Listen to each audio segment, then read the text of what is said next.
Invite a Budget Blinds style consultant to show you how to transform your rooms just by changing your window coverings. Canada's #1 choice for window coverings. Visit budgetblinds.ca today.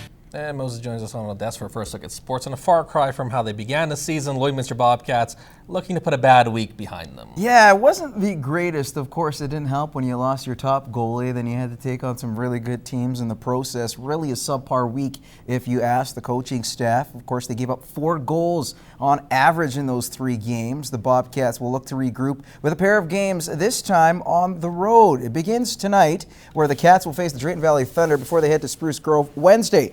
The Thunder are 10 points back of Lloyd in the standings, but don't call this a gimme game. The Bobcats have their fair share of struggles against Drayton. It's a building we've had a lot of trouble in over the years. For some reason, we just don't play our best hockey there, but you know, it's the same as it is every night. You're trying to get a win wherever you're playing, so obviously we want to start the road trip off on the right foot if we can. We got to get our confidence under our belt before we go into Spruce Grove. You know, we know we can beat Spruce. We saw what we can do against them, and it's just those little mistakes that'll cost you against a team like that. You know, they're a very good team just like us, and they'll capitalize on our mistakes, and we got to learn to do the same against them.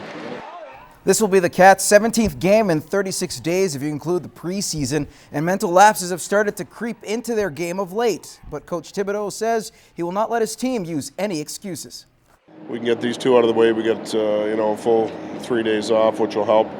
So it's one of those things that you can't use fatigue or injury as an excuse. You got to find a way, and other teams don't feel sorry for you. So you know, we just want to get back to playing the hockey we played early. Been away from it now for 3 games, and we need to get back to it. Some good news, bad news here. The Bobcats will have Zach Giroux in the lineup after taking a nasty shot to the chest. But Graydon Smith, who took a shot to the leg, will be out. Captain Taylor Mulder also scratched for both games due to injury this week.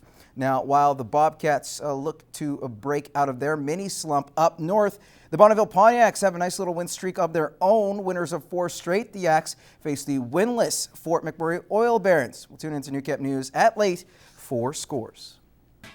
Hello, everybody. It's arguably the biggest matchup in the Wheatland Football League season so far. The first time Holy Rosary will take on Lloyd Comp, going toe-to-toe on the gridiron Thursday. As Newcap reports, while everyone's pumped up for the game, there's one Raiders player who's circled this contest since day one. This is Tommy Yanchuk's first taste of the bitter rivalry between the Holy Rosary Raiders and the Lloyd Comp Barons. So far, the competition facing the Pivot and his team hasn't been the strongest, but now they are facing their biggest test. I'm expecting a great game, a lot of excitement and kind of hatred I think we have between each other, you know. Big rivalry that's been brewing since, I guess, past 3 years when we beat them, so I'm hoping for a real good game. You know, Tommy's going into his first year as a starter, so this is his first real test at, you know, in this game with this pressure. But he's shown so far this year that he's got the poise and composure. This Thursday will be the first time these 2 teams are meeting this season. While the Raiders have their perfect record on the line, there is more at stake. Now, this is a chance to prepare for the pressures of the postseason. We've only really been tested one time this year so far, and that was last week. So we feel like we got a good tune-up going into this game, and we needed it. I think Barons are going to be pretty stiff competition. They want to beat us so bad since we beat them the last few years, and they lost a heartbreaker last year. So they're going to be coming out angry, mad, and we just got to be come out angrier. Yanchuk will go up against Kirk Hahn, another quarterback who's on top of his game, but the QB is using this as motivation. I think it's just, you know, execute more quicker and more efficient than I have been, and just try to keep pushing the tempo as best as I can and at the chances I get to prepare for this. Pretty excited. I've been waiting, you know, a lot of years to do this, and not too pumped right now, but come Wednesday and Thursday morning I'll be shaking. I'll be ready to go. Naramanisa, Newcap Sports. Should be a great contest. We'll move on to some other news in sports. Lloydminster Minor Hockey is making some changes at the initiation level to help with the development of younger players. Hockey is one of the only sports that has 5-year-olds playing on the same size of ice that the pros do. And the new initiative will break that surface up into halves, thirds, or quarters using portable boards. GM of Lloydminster Minor Hockey, Darryl Wagner, says the previous model made no sense. Touch the puck enough, they don't develop enough, so the smaller surface creates the opportunity to touch the puck more often, learn more skills. Smaller nets and lighter pucks will also be introduced. President Derek Reiber says reaction to the changes is mostly positive, but has noticed some hesitation. A little bit of hurdles with some people. Just it's not the traditional way of maybe everybody grew up with hockey. Coaches are hesitant. Old school hockey. Hockey's played north and south on a full ice surface. You can't make it a smaller surface. Hockey Alberta and Hockey Canada will be on hand to educate people about long-term player development during the Shrink the Rink event on October 16th and 17th at the Service Sports Centre. Now for Toronto Blue Jay fans, they've waited over 20 years to be able to watch playoff baseball once again. In this week's Beyond the Boards, Brett Morton caught up with Gord Thibodeau and Taylor Allen to talk about the Jays. Here's a pitch on the way, a swing and a belt, left field, way back, Blue Jays win it! The Blue Jays are World Series champions! October 23rd, 1993, the last game the Toronto Blue Jays played in the playoffs. A walk-off World Series home run. Touch 'em all, Joe! You'll never hit a bigger home run in your life! Fast forward to now.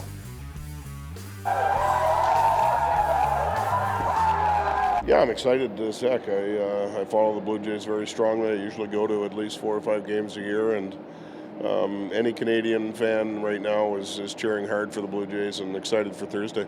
It's exciting. I was able to catch 3 games there this summer, so I mean the atmosphere there is unreal. I can't imagine what it's like there right now, but I mean it's awesome for the city, awesome for the country. I mean Toronto could really use a winning team for once. The Jays were a 500 ball club before they made a few key trades which have catapulted them into the next level. Well, I think they started it with character moves earlier with Martin and with Donaldson. They're starting to find players that not only are good players but are true leaders and characters, and that's what you need. Any championship team has some skill, but you need those guys that are going to every day do the little things. It's huge. I mean, everyone knew they had the bats to do it, but they needed the pitching and the defense. But I think not only were those trades huge for the team itself, but for the fans to show that the organization was willing to do what it takes now to win a championship. For the Lloydminster Bobcats, they're trying to form a championship team ahead of hosting the RBC Cup and can use what the Blue Jays have done as a learning tool. Well, you do all the time. I mean, we try to steal from anybody. It's you try to look at champions, you try to look at championship teams, how they conduct themselves, what they use for motivation, and we actually, part of what we've done in terms of our motto for this year, we've stolen from the Jays from '92. So yeah, we're kind of always watching, and if you're a coach who wants to learn, you'd steal from every sport. Just think about us hosting RBC Cup. I mean, they can go to the World Series, but we can play in a national championship as well. So I mean, if we can do that for our home fans here and our crowd that really believes in us, we're putting a team together that we believe will win a championship, and if we can do that for them, that'll be huge. And kind of do what the Blue Jays are doing for their city, we can do for ours. The first game of the ALDS is Thursday afternoon, and both Thibodeau and Allen have their own predictions. I think they're going to have a tough first round with Texas. They've got 2 pitchers there, and that give the Blue Jays trouble. But I think they can get out of it, and I think it's going to be them and KC, and whoever wins that probably has a pretty good chance of winning the World Series. I predict they get to the World Series. I don't know if they'll win it, but I'll predict they'll get there. Brett Morton, Newcap Sports.